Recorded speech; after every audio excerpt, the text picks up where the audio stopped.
కన్నా ఏడవకురా నాన్న.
ఇది నీకు తెలిసిన విద్యే. నాకు తెలిసిన విద్య ఏమిటది? చేతబడి. నువ్వు అబద్ధమాడుతున్నావని నాకు తెలుసు. చెప్పు, నాకు తెలియకూడదని ఎందుకు జాగ్రత్త పడుతున్నావు? చెప్పయ్యా. నేను ఎన్నాళ్ళుగాను నాకు ఈ విద్య నేర్పమని నిన్ను అడుగుతున్నాను, అవునా? అవును, కానీ ఈ విద్య మరెవ్వరికీ నేర్పకూడదని నా చేత మా గురువు గారు ప్రమాణం చేయించుకున్నారు. ఇది వశీకరణ కన్నా, అణిమాది అష్టసిద్ధుల కన్నా, భవిష్యద్వాణి కన్నా గొప్పది. ఈ విద్య మన చేతిలో ఉంటే ఎలాంటి శత్రువునైనా ఇక్కడి నుంచి కదలకుండా ఒక్క క్షణంలో సర్వనాశనం చెయ్యొచ్చు. అవును, శత్రువు రూపాన్ని బొమ్మగా ప్రతిష్ఠించి వాడి శరీరంలో అణువణువుని నిర్వీర్యం చెయ్యొచ్చు. చివరికి ప్రాణాలు కూడా తీయచ్చు. కానీ తెలిసి ఎవరికి ఏ అపకారం చెయ్యనని ప్రమాణం చేసి చాలా నియమనిష్టలతో ఓడ్రదేశపు వైద్యుడు తాంత్రికుడు అయిన మా గురువు అభేళా వద్ద ఈ విద్య నేర్చుకున్నాను. ఇంత గొప్ప విద్య నీ దగ్గర ఉంటే నాకు ఎందుకు నేర్పలేదయ్యా? ఎందుకని? అడుగుని కన్నా చెప్పయ్యా, చెప్పు. నేను పరాయివయ్యా, అలా అయినట్టు మాట్లాడతావే. మరి నాకెందుకు నేర్పలేదు? బూచి, నువ్వు అనుకున్నట్టు నువ్వు నా కొడుకువి కాదు. అయ్యా, ఏమిటి మరి? అవును, నువ్వు నా కొడుకువి కాదు. నీకు నాకు ఎలాంటి సంబంధమూ లేదు. నువ్వు ఒక శాస్త్రవేత్త కొడుకువి.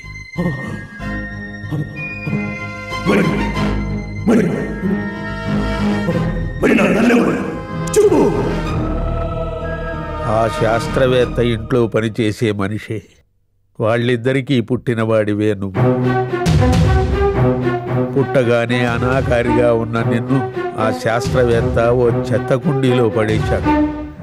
నిన్ను పడేయటం చూసిన నేను నిన్ను తీసుకుని సొంత బిడ్డలాగా పెంచుకున్నాను, అంతే. ఎవరు? సంఘంలో పేరు ప్రతిష్టలతో పాటు ప్రపంచ ప్రఖ్యాతిగాంచిన శాస్త్రవేత్తల్లో ఒకడయ్యాడు. కానీ మనిషిగా చచ్చిపోయాడు. వాడి సొంత కొడుకుని మాత్రం అందరాలెక్కించి ఊరేగిస్తున్నాడు.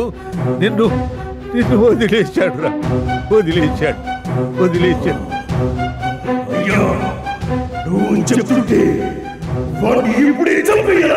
వద్దు బాబు, వద్దు, ఆవేశపడక. వద్దు బాబు, నీకు ఈ విద్యలు వద్దు. నువ్వు ఈ విద్యని దుర్వినియోగం చేస్తావు, ఈ స్వార్థానికే వాడుకుంటావు. ఇది ఆత్మరక్షణకి తప్ప మానవ వినాశనానికి కాదు.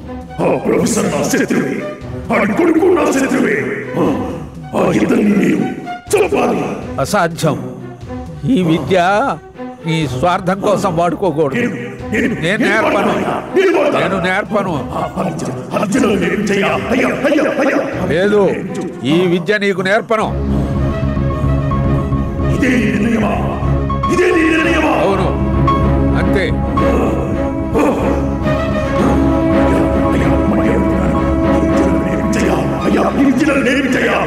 లేదురా, నా మాట విను. నేను నేర్పను. ఇదే నా ఆఖరి మాట. వద్దు, నీకు ఆ విద్య నేను నేర్పను. ఇదే నా ఆఖరి మాట.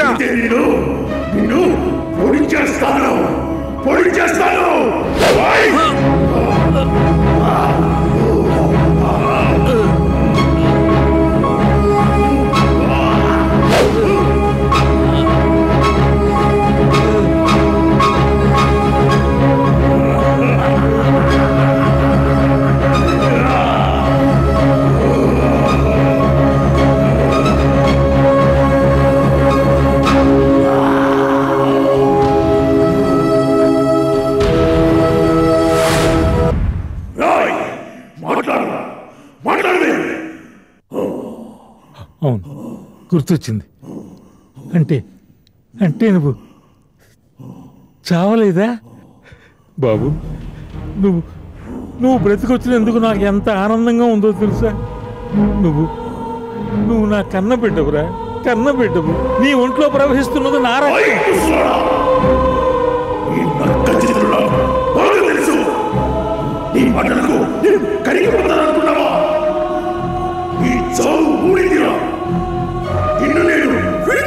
బాబు. నేను నీ కన్న తండ్రినిరా, నన్ను చంపుతావా?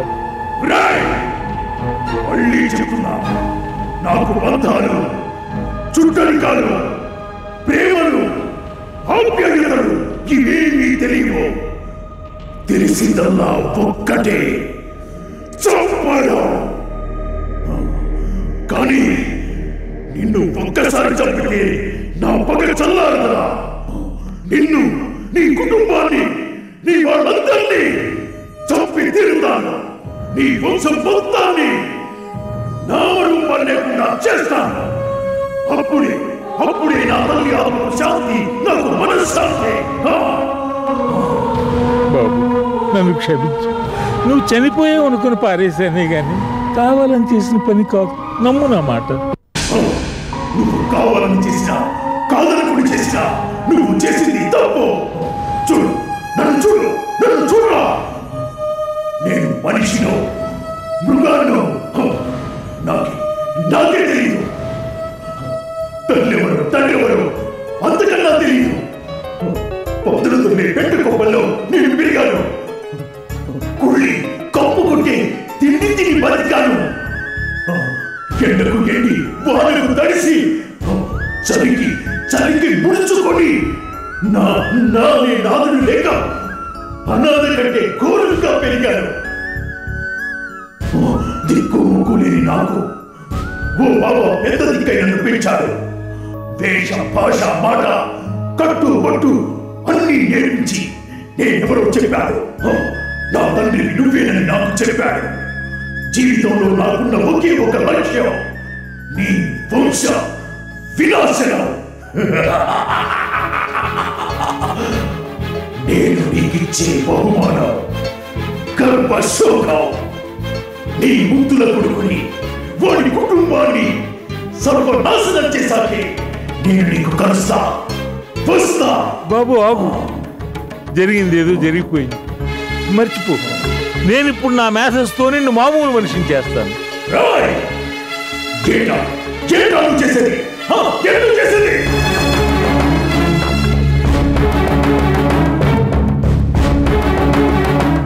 వీడికి ఆవేశం అధికమైతే నాడీ మండలం స్తంభించిపోతుందన్నమాట.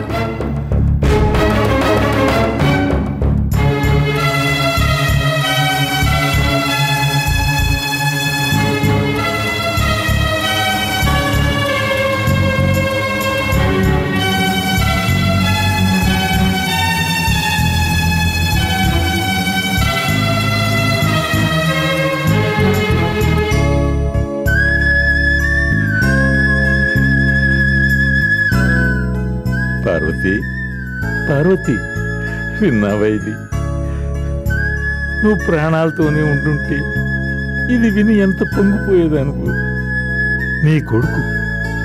నీ కొడుకు బ్రతికే ఉన్నాడు పార్వతి. వాడెంత ఎదిగిపోయాడో తెలుసా? నా అంటున్నాడు, నాకన్నా పొడుగ్గా ఉన్నాడు. వాడు నన్ను చంపుతారని బెదిరించాడు. పాపం, వాడికి ఏం తెలుసు నేను నిన్నెప్పటికైనా బ్రతికిస్తానని.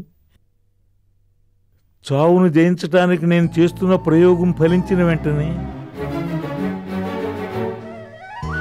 ముందుగా బ్రతికించుకునేది నిన్నేనని వాడికి ఏం తెలుసు? అవును పార్వతి, నిన్నే. అంతవరకు ఈ నిశ్చల నిర్జీవ సమాధిలో నిరీక్షిస్తూ ఉండు.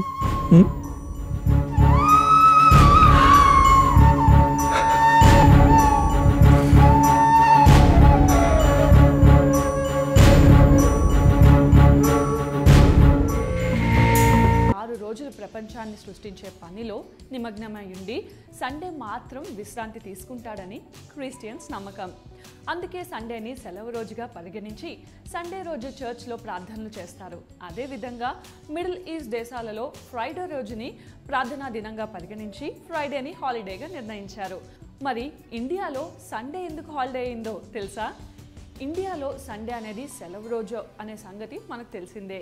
కానీ ఆదివారమే సెలవు ఎందుకు